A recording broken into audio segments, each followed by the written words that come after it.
নবীদেরকেও মেরেছে। সর্বশেষ জাকারিয়া আলাইহিস সালামকে জীবন্ত আল্লাহর পয়গম্বরকে কোরআন দিয়ে দুই টুকরা করে ফেলেছিলেন। জোরে বলুন নাউযুবিল্লাহি মিন যালিক। নবীদের চরিত্র খারাপ ছিল? ছিল না। কিসের জন্য বললো? এই কোরআনুল কারীমে আয়াতগুলি বলার কারণে। বিআয়াতিল্লাহ, যারা আল্লাহর হুকুমত প্রতিষ্ঠিত করতে চায় তাদেরকে তারা হত্যা করেছে। এরপরে কি আল্লাহ বলেন? وَيَقْتُلُونَ الَّذِينَ يَأْمُرُونَ بِالْقِسْطِ مِنَ النَّاسِ। আল্লাহু আকবার বলেন। এরপরে নবীদের দায়িত্ব কি কার বলেন তো? আমার আর আপনার উপর নবীদের দায়িত্ব কার? নবী কি আর আসবে? আর আসবে? আর আসবে না। নবীদের দায়িত্ব আল্লাহ পাক বলেন, হে রাসূল আপনি আপনার উম্মতদেরকে বলিয়া দিন, নবীদেরকে এভাবে তারা হত্যা করেছিল, আপনাকে উহুদের ময়দানে যে রক্তাক্ত করছে এই বেঈমানগুলি কিয়ামত পর্যন্ত থাকবে। এদের নাম থাকে সেকুলারিজম, বুঝছেন? ধর্মহীনতা, সমাজতন্ত্র, তার ক্যাপিটালিজম, তারপরে সোশ্যালিজম, এই সমস্ত তাদের মতবাদ। জাতীয়তাবাদ, সমাজবাদ, পুঁজিবাদ, তারপর ধর্ম নিরপেক্ষবাদ। এগুলা কার মতবাদ বলেন তো? শয়তানের মতবাদ। এইদেরকে যারা ভোট দিচ্ছেন জানেন তো? তওবা করার সময় আছে, এটা আস্তে আস্তে নাম বলা আছে না, সেটা বলবো আমি ইনশাআল্লাহ। এরপর আল্লাহ পাক বলছে এখানে আমর থেকে দেখেন হুকুমত, ইসলামী হুকুমত যারা প্রতিষ্ঠিত করতে চায় তাদেরকে হত্যা করেছে, ঠিক না? আমি দেখছি আমার ভাই আল্লামা দেওয়ার হোসেন সাইদি সাহেবকে ওরা হসপিটালে নিয়ে হত্যা করলো, ঠিক আছে বলেন? হত্যা করলো না? মীর কাসেম ভাই আমার ভাই মন্ত্রী ছিল, দুইজন মন্ত্রী ছিল, মতিউর রহমান নিজামী ছিল না?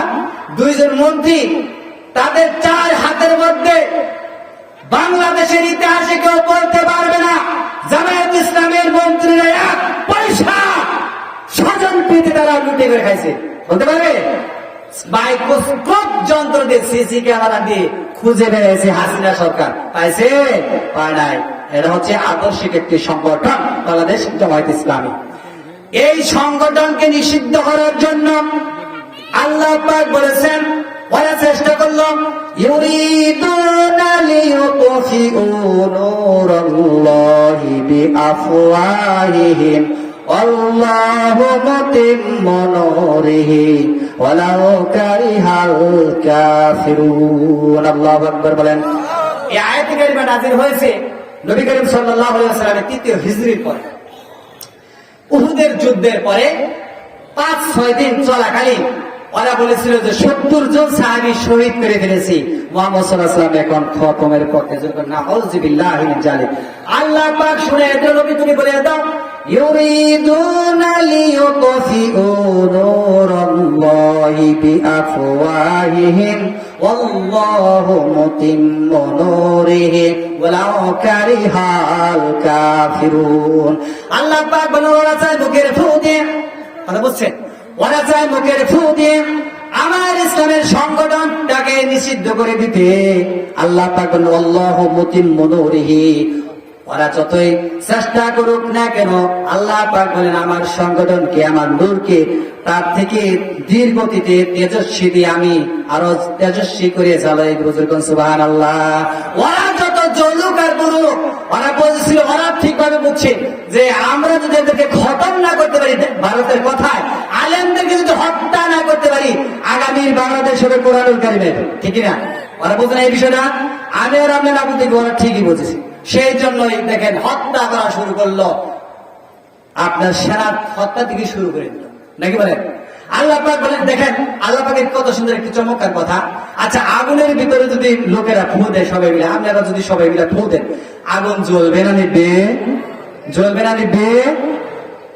ওই সময় ওরা ফু দিয়েছিল, আমাদের সংখ্যা বেশি ছিল না, এখন কয়েক গুণ আল্লাহ পাক বাংলাদেশ জামায়াত ইসলামী করে দিয়েছেন। আলহামদুলিল্লাহ বলেন।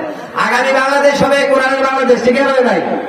আল্লাহ পাক বলেন যতই ওদের মনের ভিতরে জ্বালা যন্ত্রণা হোক না কেন আমার নূরকে পূর্ণতা পাওয়ার দান করবো। যেরকম সুবহানাল্লাহ। আমার আল্লাহ রাব্বুল আলামিন বলেন ওরা সংগঠনকে নিষিদ্ধ করে করতে থাকছে। বলেন ভাই, ভাই ওরা কি শুধু আমাদের উপরে অত্যাচার করছে? ভাই আমাদের উপরে দেখেন বাংলাদেশ জামায়াত ইসলামী সংগঠনের উপরে শুধু অত্যাচার করে থামে রাখে। দেখেন আলেমদেরকে বয়ান হত্যা করেছে। আমার কথা তো বলতে হবে, হুজুর একটু সময় দিয়ে। আপনি এই মির্জাবাড়ি ইউনিয়নের চেয়ারম্যান ছিলেন,